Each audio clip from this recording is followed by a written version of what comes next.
महोदया, देश में जो सरकार की आय होती है उसका अगर अधिकतम भाग सरकारी कर्मचारियों के वेतन पर ही चला जाएगा तो इस तरह से देश में महंगाई बढ़ती ही चली जाएगी।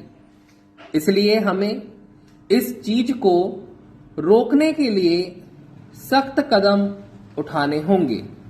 आज देश में जो लोग काला धंधा करते हैं उनके साथ सख्ती से निपटना होगा और जो बड़े व्यापारी हैं उनके साथ भी सख्ती बरतनी होगी।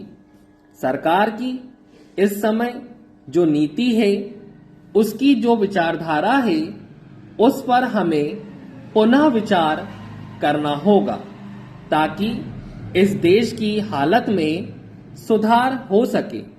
20 करोड़ रुपए का अनाज जो बाहर से मंगाया जा रहा है इस पर मुझे कोई आपत्ति नहीं है।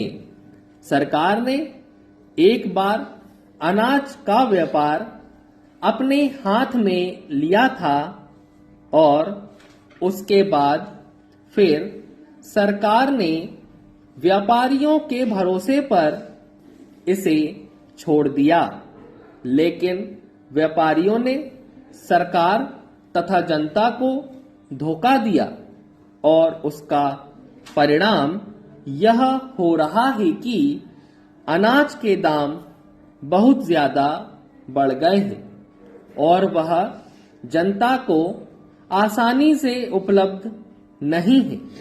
इस संबंध में सरकार ने अभी तक जो कदम उठाए हैं वे भी सहायक सिद्ध नहीं हुए हैं।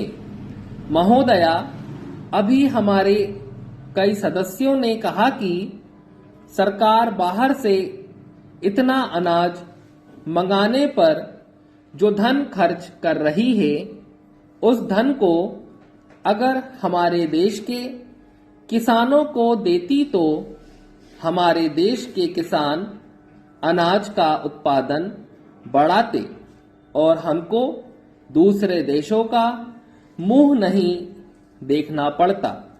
इसलिए मैं कहना चाहता हूं कि अनाज के संबंध में हमारी एक साफ और बिल्कुल स्पष्ट नीति होनी चाहिए।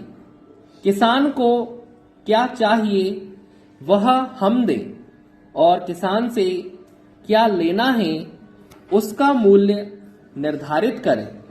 इसके लिए हमें एक राष्ट्रीय मूल्य नीति का निर्धारण करना होगा।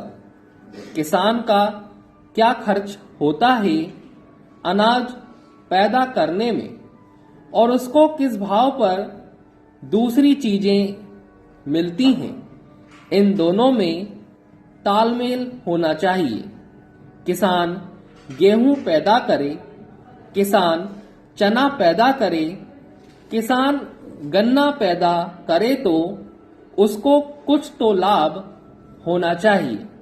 मैंने पहले भी कहा था कि खेती को नुकसान का धंधा नहीं मुनाफे का धंधा बनाने पर ही देश में अनाज का उत्पादन बढ़ेगा और खाद्यान्न की समस्या हल होगी। इसके साथ ही किसान को सीमेंट, खाद, डीजल उचित दामों पर मिले, इसके लिए सरकार इनके वितरण की व्यवस्था अपने हाथ में ले, तभी हमें इस काम में सफलता मिल सकती है, अन्यथा नहीं। आप कहते हैं कि 1 इंच जमीन मत छोड़ो, हर जगह अन्न पैदा करो, लेकिन हमारा इलाका ऐसा है जहां पानी नहीं है, इसलिए हम अन्न का उत्पादन नहीं कर पाते। इसके लिए हमें सिंचाई की योजनाएं बनानी पड़ेंगी।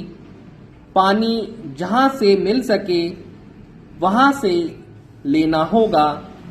ऐसा करने के लिए हमें इन सारी समस्याओं पर बड़ी गहराई के साथ विचार करना होगा।